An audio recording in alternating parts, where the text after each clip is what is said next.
Hola, hola y muy buenos días. Bienvenido al estudio de la Escuela Sabática, a este estudio que trata de ayudarnos a crecer en nuestra relación con el Señor Jesús, en nuestro crecimiento espiritual. ¿Cómo estás, Viviana? Hola, buen día para todos. Muy bien, iniciando esta jornada con ustedes y estudiando nuestra lección de la escuela sabática. Muy bien, vamos a hacer una oración como siempre lo hacemos para dar inicio a la Escuela Sabática de hoy. Padre nuestro que estás en los cielos, te damos gracias porque hasta aquí nos has acompañado y como siempre te rogamos, nos acompañes en la lectura de la lección de este día. En el nombre de Jesús. Amén. Amén. Estamos estudiando, Viviana, excusas para aludir la misión. Cualquier excusa que pongamos como seres humanos, Dios tiene una respuesta para nosotros. Y vamos a recordarles el, ese título, ¿no es cierto? Estamos estudiando la vida de Jonás, que tuvo una gran excusa, y vamos a hacerle recordar para no olvidar y de esa manera el sábado poder tener bien en cuenta nuestro versículo de memoria de Isaías capítulo 6, versículo 8, que es un llamado, una pregunta que hace el Señor a Isaías después de mostrarle el trono de Dios. Dice después, oí la voz del Señor que dijo, ¿a quién enviaré? ¿Quién irá de nuestra parte? Entonces respondí, aquí estoy, envíame a mí. ¿Qué tenemos para hoy, Viviana? Tenemos una nueva excusa, ¿no? Que tuvo Jonás. Ayer habíamos empezado con una excusa El miedo, hablamos de ayer. natural, el Ujú. miedo, y hoy tenemos una siguiente excusa que es los conceptos falsos. ¿Concepto falso es lo mismo que prejuicio o preconcepto, como decimos a veces? Yo creo que conceptos falsos son todos conceptos erróneos y el prejuicio es algo que nosotros, como dice la palabra, lo ponemos adelante. Pre es algo que Un está juicio previo que delante, se... un juicio previo, y para mí también es falso. Bueno, porque hay que esperar al juicio para poder Claro, recién el juicio es el saber que... verdadero. Bueno, entonces, con estos términos, aclaración de términos, vamos a la lectura de la escuela sabática. Cuando llegó la tormenta, Jonás asumió su culpa. Él estaba huyendo, ¿no? Jonás 1, del versículo 1 al 12, habla acerca de la huida de Jonás, ¿no? Su actitud revela algo con respecto al tipo de cosmovisión y al concepto de Dios o dioses que muchos tenían en ese entonces. Si bien creían que habían varios dioses que gobernaban en sus diversas tierras, el mar se consideraba un reino caótico de los demonios. En la cosmovisión de los marineros se requería un sacrificio para apaciguar la ira de estos dioses, ¿no? Aunque Jonás era hebreo, es muy posible que tuviera una cosmovisión influenciada por las creencias tradicionales de su época. Vamos a leer Jonás capítulo 2 del versículo 1 al 3 y luego del 7 al 10.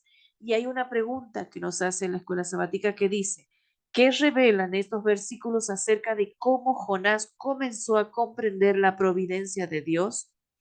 Es interesante que el capítulo 1 termina diciendo que después que echaron a Jonás, estos marineros incrédulos en Dios, dice que sintieron, dice, gran temor por Jehová y ofrecieron un sacrificio y hicieron votos al Dios de Jonás, ¿no? Pero dice entonces, oró Jehová, Jonás a Jehová, el versículo 1 del capítulo 2, su Dios desde el vientre del pez, y dijo, invoqué en mi angustia a Jehová y él me oyó. Desde el seno del Seol clamé y mi voz oíste. Me echaste a lo profundo en medio de los mares, me envolvió la corriente, todas sus ondas y olas pasaron sobre mí. Entonces dije, desechado soy de delante de tus ojos, más aún veré tu santo templo. Las aguas me volvieron hasta el alma, me cercó el abismo. El alga se enredó en mi cabeza. Descendí a los cimientos de los montes. La tierra echó sus cerrojos sobre mí para siempre. Mas tú sacaste mi vida de la sepultura, Jehová, Dios mío. Cuando mi alma desfallecía en mí, me acordé de Jehová y mi oración llegó hasta ti, hasta tu santo templo.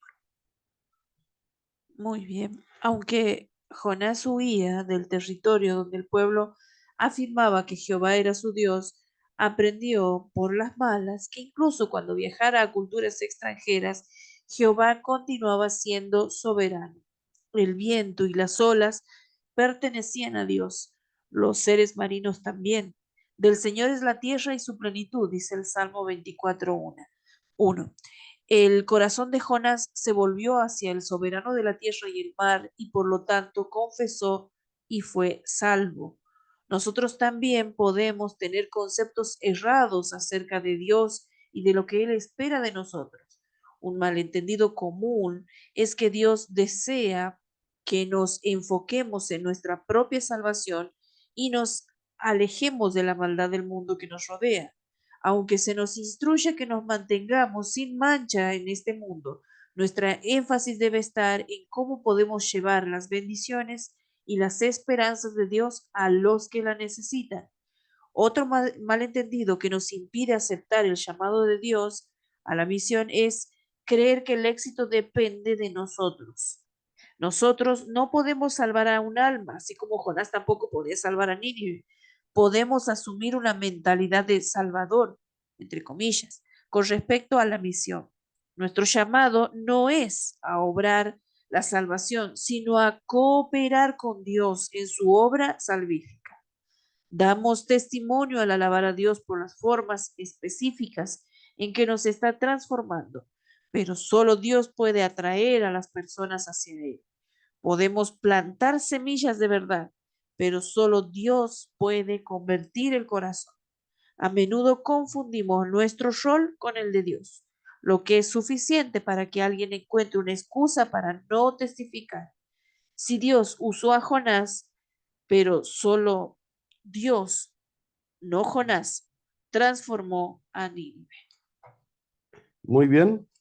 A veces tenemos cerrados los conceptos acerca de cómo trabaja Dios con los pecadores y pretendemos conocer cuál es la voluntad de Dios en realidad.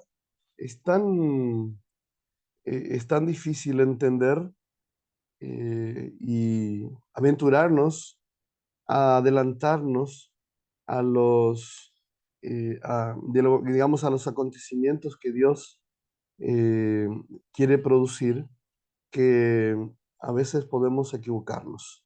Jonás tenía un concepto erróneo o equivocado acerca de cuál era la voluntad de Dios, pero su experiencia con el pez lo ayudó a entender cuál era la voluntad verdadera de Dios. Una pregunta final nos hace la escuela sabática es, ganar almas es difícil, demasiado difícil para que los seres humanos lo hagan solos. ¿Cómo podemos aprender a permitir que Dios gane almas, pero por medio de nosotros y de nuestra vida y testimonio? El preconcepto que tenía Jonás era que Nínive era una ciudad imposible, ¿no? Y el concepto verdadero era que Dios iba a obrar en esa ciudad imposible y se iban a convertir personas. Entonces debemos seguir los mensajes de Dios, los mandatos del Señor. ¿Qué tenemos para hoy en el reavivado por su palabra, Viviana? Hoy tenemos el capítulo 27. Que podamos seguir estudiando y aprendiendo más de Dios y vamos a orar para que el Señor nos ayude a dejar de lado nuestros prejuicios y a conocer cada día la voluntad del Señor. Querido Padre Celestial, damos gracias por la historia de Jonás, porque la historia de este profeta miedoso, lleno de prejuicios, nos ayuda, Señor, a entender que a veces somos muy parecidos, pero también nos ayuda a entender el Dios que tenemos, que es el mismo Dios de Jonás. Señor, aclara nuestra mente cada día y ayúdanos a hacer tu voluntad. En el nombre de Jesús. Amén. Amén. Que Dios te bendiga. Nos vemos mañana con una nueva lección de la escuela sabática para seguir creciendo en el Señor. Bendiciones. Buena jornada.